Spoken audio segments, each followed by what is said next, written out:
Hi, ഇന്ന് നമ്മൾ സംസാരിക്കാൻ പോകുന്നത് ഒരു പുരുഷന് നിങ്ങളോട് നല്ല സ്നേഹമുണ്ടെങ്കിൽ അവർ പറയുന്ന കുറച്ച് കാര്യങ്ങളെക്കുറിച്ചാണ്. എല്ലാവർക്കും എൻ്റെ പുതിയ വീഡിയോയിലോട്ട് സ്വാഗതം. ഒന്നാമത്തെ കാര്യം എന്ന് പറയുന്നത്, അവർ നിങ്ങളോട് കമ്മ്യൂണിക്കേറ്റ് ചെയ്യുന്ന സമയത്ത് ഒരു ക്യൂട്ടായിട്ടുള്ള ഒരു പെറ്റ് നെയിം നിങ്ങളെ വിളിക്കും എന്നുള്ളതാണ്.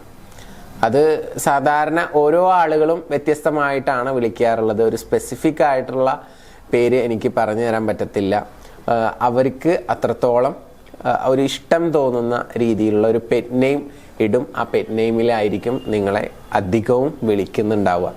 ചിലപ്പോൾ എന്തെങ്കിലും പിണക്കങ്ങളൊക്കെ സംഭവിക്കുന്ന സമയത്ത് ഇത് നേരെ മാറിയിട്ട് പേര് വിളിക്കും. പിന്നെ ആ പിണക്കം സോൾവ് ആവുന്ന സമയത്ത് വീണ്ടും ആ പെറ്റ് നെയിമിലോട്ട് തന്നെ വരും. അപ്പോൾ ഇങ്ങനെ നിങ്ങളുടെ പാർട്ണർ അല്ലെങ്കിൽ നിങ്ങൾ ഇഷ്ടപ്പെടുന്ന വ്യക്തി നിങ്ങളെ എന്താണ് വിളിക്കാറുള്ളത് എന്നുള്ളത് നിങ്ങൾക്ക് ധൈര്യം ഉണ്ടെങ്കിൽ ഒന്ന് താഴത്ത് കമൻ്റ് ഇടുക. ധൈര്യം വേണമെന്നൊന്നുമില്ല, നിങ്ങൾക്കത് ഷെയർ ചെയ്യാൻ മടിയില്ല എന്നുണ്ടെങ്കിൽ നിങ്ങൾ ഇഷ്ടപ്പെടുന്ന വ്യക്തി നിങ്ങളെ എന്ത് പെറ്റ് നെയിമാണ് വിളിക്കാറുള്ളതെന്നൊന്ന് കമൻ്റ് ചെയ്യുക. ബാക്കിയുള്ള ആളുകൾക്ക് അത് വായിക്കുന്നതും മനസ്സിലാക്കുന്നതും ഒക്കെ നല്ലൊരു രസമായിരിക്കും. സോ അതുകൊണ്ടൊന്ന് കമൻ്റ് ചെയ്യുക പ്ലീസ്.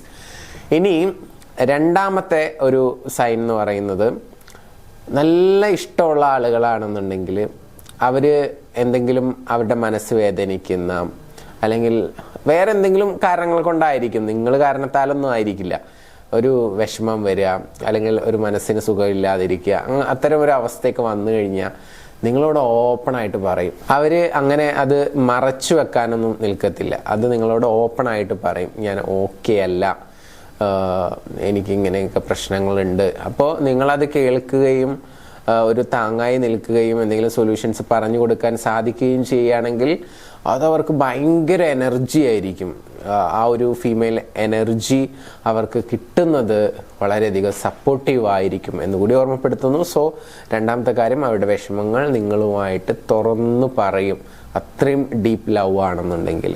ഓക്കെ. ഇനി മൂന്നാമത്തെ കാര്യം എന്ന് പറയുന്നത്, നിന്നെ കാണാൻ നല്ല ഭംഗിയാണ്, അല്ലെങ്കിൽ അടിപൊളി ലുക്കാണ്, അല്ലെങ്കിൽ ഇന്നത്തെ കോസ്റ്റ്യൂം അടിപൊളിയായിട്ടുണ്ട് എന്നുള്ള രീതിയിൽ ഓരോരുത്തരും ഓരോ രീതിയിലായിരിക്കും പറയുന്നുണ്ടാവുക. അപ്പോൾ നിങ്ങളെ അപ്രീഷിയേറ്റ് ചെയ്യുന്ന അല്ലെങ്കിൽ നിങ്ങൾക്കൊരു കോംപ്ലിമെൻ്റ് തരുന്ന രീതിയിൽ അവർ കമ്മ്യൂണിക്കേറ്റ് ചെയ്യുന്നുണ്ടോ ഇല്ലയോ എന്ന് നോക്കിയാൽ മതി. നിങ്ങൾ അടിപൊളിയാണെന്ന് പറയുന്നുണ്ടെങ്കിൽ, നിങ്ങൾ സൂപ്പറാണെന്ന് പറയുന്നുണ്ടെങ്കിൽ, നിങ്ങളെ കാണാൻ നല്ല ഭംഗിയുണ്ടെന്ന് പറയുന്നുണ്ടെങ്കിൽ ഒക്കെ ഭയങ്കര ഇഷ്ടമാണ് നിങ്ങളെ എന്നുള്ളത് നിങ്ങൾ മനസ്സിലാക്കുക. അവരത് തുറന്നു പറയും. പിന്നെ അടുത്തതായിട്ട് പറയുന്നത്, ഇപ്പോൾ സ്വാഭാവികമായിട്ടും മനുഷ്യരാകുമ്പോൾ മനുഷ്യരുടെ സപ്പോർട്ട്, പിന്തുണ, സഹായം ഒക്കെ വേണ്ടി വരും. അപ്പോൾ അവർക്ക് അവരുടേതായിട്ടുള്ള പാഷൻ, ആഗ്രഹങ്ങൾ ഒക്കെ ഉണ്ടായിരിക്കും. അത്തരം കാര്യങ്ങളിൽ നിങ്ങൾക്ക് ചെയ്തു കൊടുക്കാൻ പറ്റുന്ന സപ്പോർട്ടുകൾ, ഉദാഹരണമായിട്ട് ഇപ്പോൾ എന്തെങ്കിലും ഒരു ആവശ്യമുണ്ടെന്ന് വിചാരിക്കുക. അപ്പോൾ ആ കാര്യം നീ ഇന്നലെ പറഞ്ഞില്ലേ, അത് നമുക്ക് ഇങ്ങനെ ചെയ്താലോ, അല്ലെങ്കിൽ അതിനുള്ള സപ്പോർട്ട് ഞാൻ ചെയ്യാട്ടോ, ഞാൻ ഒരാളോട് സംസാരിക്കാം, അല്ലെങ്കിൽ അതിന് എന്താ ക്യാഷിൻ്റെ ചിലവുണ്ടോ, അങ്ങനെയാണെന്നുണ്ടെങ്കിൽ ഞാൻ കുറച്ച് ഫിനാൻഷ്യലി സപ്പോർട്ട് ചെയ്യാം. ഫിനാൻഷ്യൽ സപ്പോർട്ട് ആയിക്കോട്ടെ, മെൻ്റൽ സപ്പോർട്ട് ആയിക്കോട്ടെ, ഇമോഷണൽ സപ്പോർട്ട് ആയിക്കോട്ടെ, അവർക്ക് എന്തെങ്കിലും ഒരു ആവശ്യമുണ്ടെങ്കിൽ ഒരു സപ്പോർട്ടായിട്ടോ സഹായമായിട്ടോ ചെയ്യാം എന്ന് പറയുന്നതിൻ്റെ കൂടെ തന്നെ അത് പ്രവർത്തിക്കും വേണം, അത് വേറെ വിഷയം. പക്ഷേ നമ്മളിവിടെ പറയുന്ന കാര്യങ്ങളാണ് ചർച്ച ചെയ്യുന്നത്. അങ്ങനെ പറയുന്നു, നിങ്ങൾക്ക് അതിലൂടെ ഒരു വലിയ ആശ്വാസം കിട്ടുന്നു എങ്കിൽ അത് പ്രധാനപ്പെട്ട ഒരു പോയിന്റ് തന്നെയാണ്. അങ്ങനെ പറയും എന്നുള്ളതാണ് നമ്മൾ പറഞ്ഞു വരുന്നത്, വളരെയധികം ഇഷ്ടത്തിലാണെങ്കിൽ. പിന്നെ അതുപോലെ തന്നെ ഭയങ്കരമായിട്ട് ഇഷ്ടമുള്ള ആളുകൾ, നിങ്ങൾ എന്തെങ്കിലുമൊക്കെ പ്രധാനപ്പെട്ട കാര്യങ്ങളൊക്കെ അവരുമായിട്ട് ഷെയർ ചെയ്തിട്ടുണ്ടെങ്കിൽ അതൊക്കെ മനസ്സിലിങ്ങനെ ഓർത്തു വെക്കും. ഇപ്പോൾ ബർത്ത്ഡേ ആഘോഷിക്കണമെന്ന് പറഞ്ഞിട്ടുണ്ടെങ്കിൽ, അല്ലെങ്കിൽ വേറെ എന്തെങ്കിലും ഫങ്ഷൻസിന് പോകണമെന്ന് പറഞ്ഞിട്ടുണ്ടെങ്കിൽ, അങ്ങനെ അത് ഓർത്ത് വെച്ചുകൊണ്ട് നിങ്ങളെ ആ ഡേറ്റ് ആവുന്നതിന് മുമ്പ് തന്നെ കോൺവെർസേഷൻ നടത്തുന്ന സമയത്ത് ഓർമ്മിപ്പിക്കുക.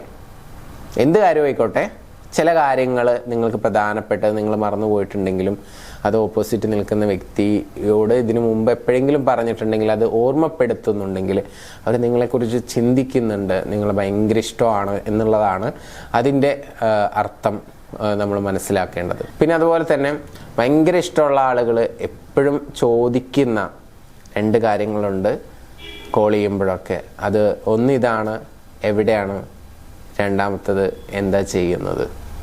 അതവർക്ക് എപ്പോഴും ഇങ്ങനെ അറിയണം എന്നുള്ള ഒരു ആഗ്രഹം ഉണ്ടായിരിക്കും. അവരുടെ മനസ്സിന് അത് ഭയങ്കര സന്തോഷമുള്ളൊരു കാര്യമായിരിക്കും. സോ എവിടെയാണ്, എന്താ ചെയ്യുന്നത് എന്നുള്ള ചോദ്യം അവരിൽ നിന്നും വരുന്നുണ്ടെങ്കിൽ നിങ്ങൾ അവർക്ക് അത്രയും പ്രിയപ്പെട്ടവരാണ് എന്നുള്ളത് മനസ്സിലാക്കുക. സോ ഒരു പുരുഷൻ നിങ്ങളെ പ്രണയിക്കുന്നുണ്ടെങ്കിൽ ഇങ്ങനെ ഞാനിപ്പോൾ പറഞ്ഞ ഒരു 4-5 കാര്യങ്ങൾ ഇതൊക്കെ അവർ പറയും. അങ്ങനെ പറയുന്നുണ്ടോ നിങ്ങളുടെ പാർട്ണർ അല്ലെങ്കിൽ നിങ്ങൾ സ്നേഹിക്കുന്ന വ്യക്തി ഉണ്ടെങ്കിൽ അത് താഴെ കമൻറ്റ് ചെയ്യുക. ഇല്ല എന്നുണ്ടെങ്കിൽ നിങ്ങളുടെ റിലേഷൻഷിപ്പ് ഒന്നുകൂടി അടിപൊളിയാക്കണം എന്നുണ്ടെങ്കിൽ എന്തെങ്കിലും പേഴ്സണൽ കോച്ചിങ്ങോ അല്ലെങ്കിൽ നിങ്ങളുടെ പ്രശ്നം എന്താണെന്ന് ഷെയർ ചെയ്യാൻ തയ്യാറാണെന്നുണ്ടെങ്കിൽ മുകളിൽ കാണുന്ന നമ്പറിൽ വിളിച്ചുകൊണ്ട് ഷെയർ ചെയ്യുക.